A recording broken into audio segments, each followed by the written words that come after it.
Hello and welcome to the channel. I'm Mark, this is my son Oscar, and this is our 1961 Morris Minor Traveller. Now we've started this little mini series here where I've been trying to coax Oscar away from his screens, try and get his hands dirty and looking after and maintaining the Morris. So we've started with a service. In this episode we're going to continue where we last left off, where we drain the gearbox oil.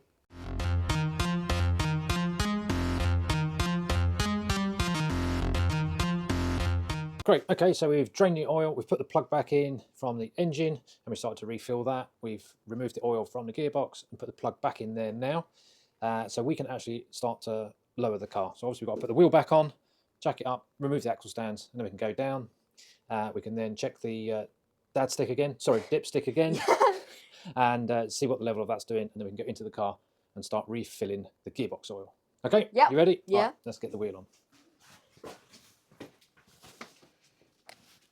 Okay, these are flat, yeah, running across there, flat there, flat there. So now you line these holes flat there, okay? You need to hold the wheel down here, say at 4 o'clock, 8 o'clock, and you can lift up, and then you can look through the big hole and line up the studs.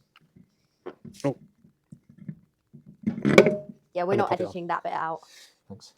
Right, you get the wheel nuts, and then pop them on. See the shape there?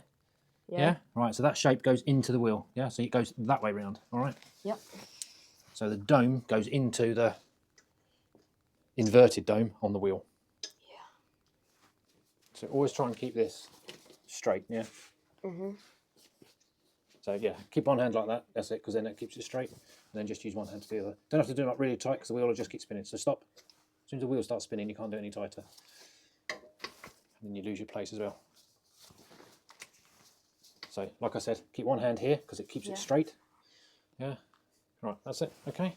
All right, so now we can get the jack in underneath again, lift it up, get the axle stands out, and then we can drop it back onto its wheels. Okay. I can do this one, but so you can pull the thing through, and it drops down slightly. Can't pull this one out. Okay, so we need to jack up a bit more then. Yeah.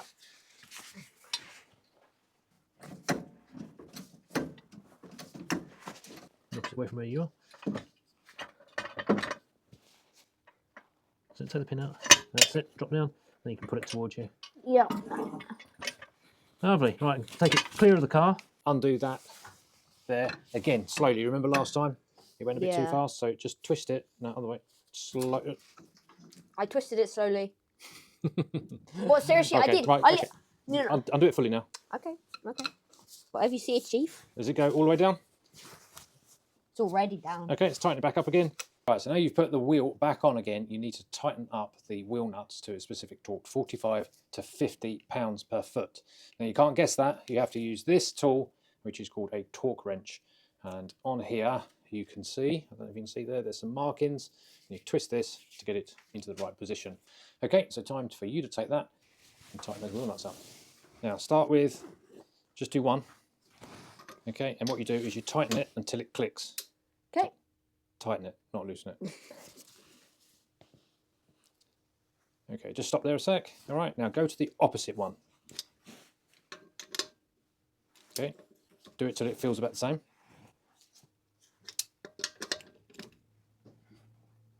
Okay, and then go to one at the top one, say. You don't have to take it off, you can just click it back towards you. Without scratching the car. Then do the bottom one, right? Yeah. Yep. Put it back towards you, that's it. All right, now go back to your first one. So am I carrying on this one? So put it on fully, put it on properly. That's it, and then tighten until it clicks, until this clicks. Sorry, good time. Stop. We'll just check that. Something's not right there.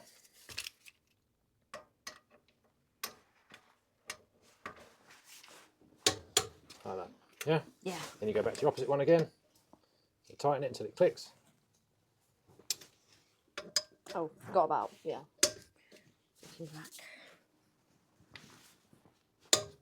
Okay, that's it. Yep. There you go, stop. There you go. Right, that's all nice and tight. So we can put that away, and now we can knock the hubcap back on. So put that down, clip it onto there, over the top of that. So as long as it's on one of those, put one of your hands on there to hold it in place. Yeah. probably a palm of your hand rather than just a finger. Okay, right, get the others over. So there's 2 over there, that one's over, that one's over. All right, so you're holding it in place, and then with your spare hand, with the palm of your hand, knock it in. Harder, harder, harder. Just one hard one. No, don't smack it, it's not a naughty child. Hang on, hang on, hang on. How did we get to that? Right, you can't push it. Yes.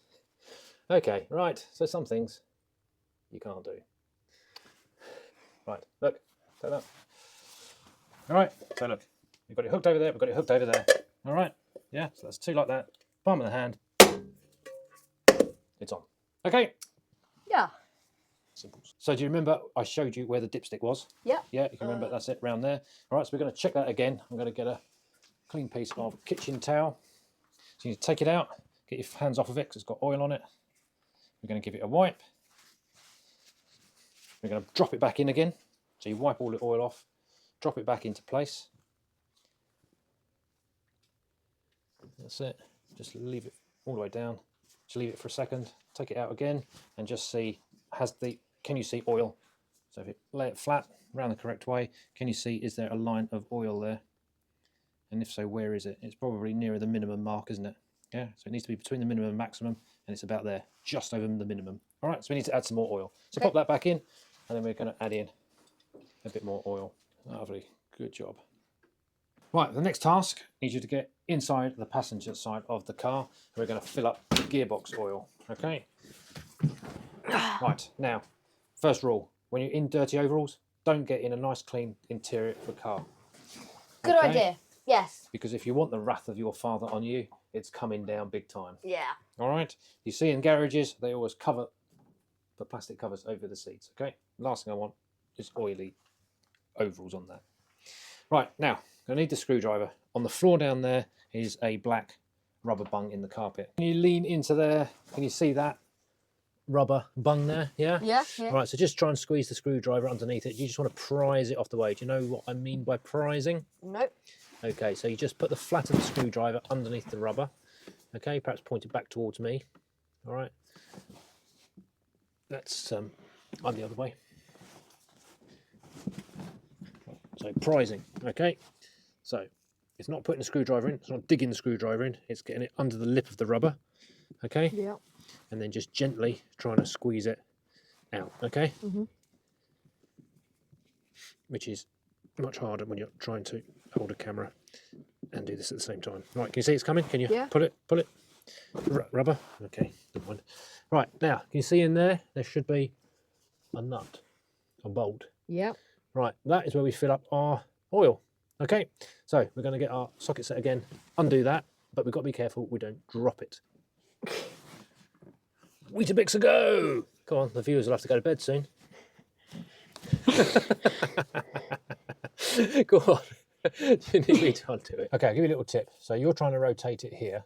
Now, if you imagine like that, you're pulling on this, you're trying to rotate in a smaller circle there, aren't you? Yeah. But if you pull your bar out, you've got a bit more leverage because you're trying to rotate into a larger circle. I'm not saying it's going to be easy, but it should just give you that little bit of extra leverage on it, he says. And now can't do it himself. Go on, Dad. The viewers will have to go to sleep in a second. Ah, there you go. I had my Weetabix this morning. Mr. Cheeky. Okay, so we're going to undo that. Okay, now remember what I was telling you, you've got to be careful, don't drop in it. And, you know, if you drop it, you drop it. It's not the end of the world. But I can feel it's come to the end of the thread, and I'm going to just try and keep it in the end of the socket. And there we go. There it is. All right. Reasonably clean in there. So then we've got to get a funnel in here, and then we can start topping up with oil. All right? Yep. See, it's going to fill up with liquid. But air needs to come out as well, doesn't it? Yeah. So one of our little jobs to do is to check the tyres. We need to check the pressure of the tyres and also the tread as well to make sure they're safe. So we've got this little measuring tool here. So we've got millimetres, and we're going to use that to slide in and out so you can measure it. So that goes on the flat part of the tread, and then you're going to slide that into the gap there so you can see how deep the tread is. So 1.34. So that needs to be flat like that. Yeah. Yeah, slide it in as far as it goes. Okay, so 5.1 millimeters. All right, that's plenty. Check the back as well. You need to make sure that goes in Oh. the groove, yeah? Yeah. And that has to sit flat like that. 3.6. Okay, that's still within the legal limit, so that's fine. Right, while you're there, we do need to check the tyre pressures. Now, we've obviously got this natty little electric pump now, haven't we? Don't know if you remember how to turn it on. So press and hold the off button. Yeah. And then on the back, on the side, I've got a little sticker on there to show which what the pressure is. If you have a look at the sticker on the side, Oscar. So on the front tyre it's 26, and back tyres 28. Okay. Don't know if you can see that on camera. Yeah. So that's what we choose to run our car at. You might want to do it maybe a little bit more, a little bit less, whatever's more comfortable for you. So we're going to pump this up to 28. So you need to set the little dial to 28 on the front.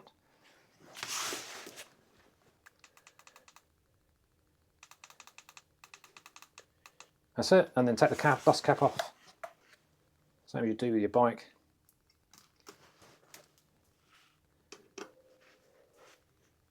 Screw it up. That's it. So it's nice and tight, and then what's it reading? Once you tighten it up, it will come up with what it's reading. A little bit more, keep going until it stops hissing. So what's it at? So 26.5. 26.5, so we want a little bit more air in it, so if you press that button... Oh, hang on. So we're going to be setting this at what? 26. 26, and it's currently reading... 25.5. All right, so it's not that bad, but we'll give it a little top up. So another little job we've got to do is check the fan belt tension. Now, funnily enough, it actually runs around the fan, God, around the dynamo, so imaginative. and then around the bottom pulley down here. Now, what we want to check is how much play is in it, and that should move about 13 millimeters or about half an inch in old money. Now that one looks okay, so I think that can be ticked off. Okay, next up we're going to change the spark plugs. So they are over here, if you want to come around here. You can see I've labelled them up 1, 2, 3 and 4. But easiest thing to do is we're just going to change one at a time. So if you just want to pop that cap off there, give those to me. Give it a pull, just mind your head on the bonnet when you do it. Yeah. Not screwed, just that's it. All right, that's it. No, one at a time. Okay. Always do one at a time because then you don't get the leads muddled up. I mean, I have labelled them to make it easier. Okay, now if you want to get the tool that's on the side over there.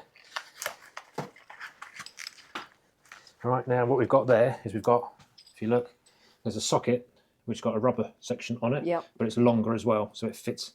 That's the new spark plug, but it fits neatly over it, and the rubber just makes sure that that's protected and doesn't get damaged. All right, so if you want to have a go, slide that over there. Obviously, you need to slide it all the way down to where you can see the nut, the thread area. Yeah, so push it right down, and then under it. That's it. Yeah. So if you just slide that into the middle, then you can just spin it around, nice and easy. As when we pull it out when it's done, is we're going to have a look at the colour of it. Now, the spark plug, as you know, creates the spark which ignites the petrol and the air. Now, if the car's running well, all right, if the car's running well, this should be a nice light browny colour. If it's white, it means there's not enough fuel getting to it. Yeah. If it's black or really dark, it means there's too much fuel and not enough air. So then we make adjustments to the carburettor. That, I would say, a little bit of oil on the top of it, but apart from that, It looks pretty brown, yeah. it's browny. So I'd say the car is actually running pretty good there. We're going to take our new spark plug, and we see the gap that's in there. So you've got that arm that comes up and over, and you've got a little bit that sticks out in the middle. Yep. Yeah. So that needs to be a certain size in every single car. For the Morris, it's 0.25 of an inch or 0.63 millimeters. So we use this thing, which is called a feeler gauge. And if you see on there, it actually says 0.2, and underneath it says 0.63 millimeters. So that's the right size. And what we need to do is slide that in that gap. Now at the moment, there's loads of room. Yeah. So we need to close that gap slightly. And the idea is you should be able to slide it, move it, but you should be able to feel a little bit of friction. Okay, so we just need to close that up slightly.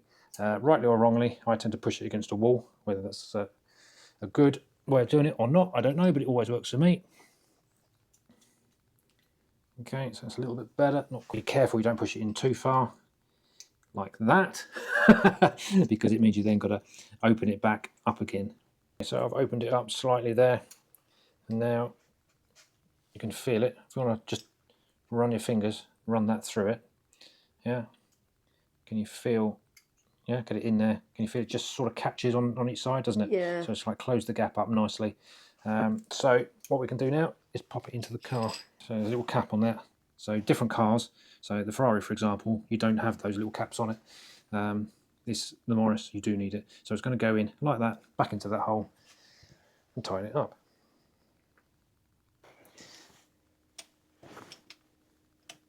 So push it on. That's it. That'll do. Okay. Just feel that. Yeah, that's good. Now you can pop the cap back on. Number 1 cap. Pop that back on. Right, and now Nice. Yeah, that's rinse and repeat. Same thing for number 2. So this one actually looks quite black. Don't know if you want to come over here, but this one doesn't look too brown. But No, you're right. It's browny, but you're right. It's definitely virgin on the darker side, isn't it? yeah, The dark side. just like what you joined when I was born. That's all we got time for in this episode. Join us next time as we finish the series on the Morris Minor. At least the service anyway, because I'm going to get you involved in a lot more. Oh, Thanks for watching. bye. Cheerio. After all your hard work, I think it's only fair that you get to do the honours of starting it and making sure Yes. that after all your hard work, it still works.